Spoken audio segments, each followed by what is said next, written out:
Family is a group of folks who have fun together, dance together, laugh together. My name is Erin, and I love to play capoeira.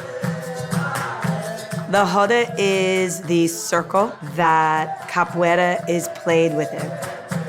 Everything that happens in a roda reflects what happens in life. When you play capoeira together, you're exchanging movements, you're exchanging kicks, you're exchanging energy. Being in the capoeira roda is a very important part of the relationship that I have with my husband.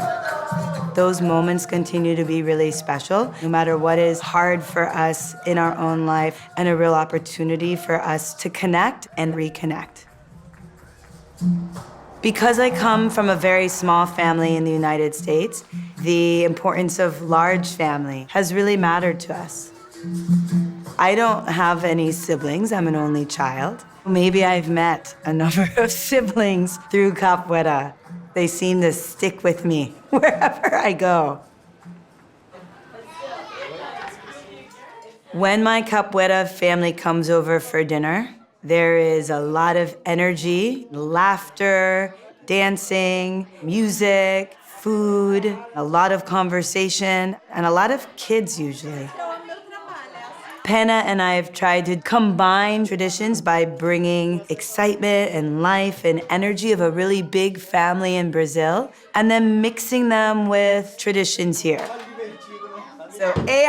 Ea! Saúde, cheers! Through capoeira, we created a very large extended family. You're encouraged by everybody in that room to express yourself. In that way, capoeira becomes home. Capoeira is really about creating that feeling of home.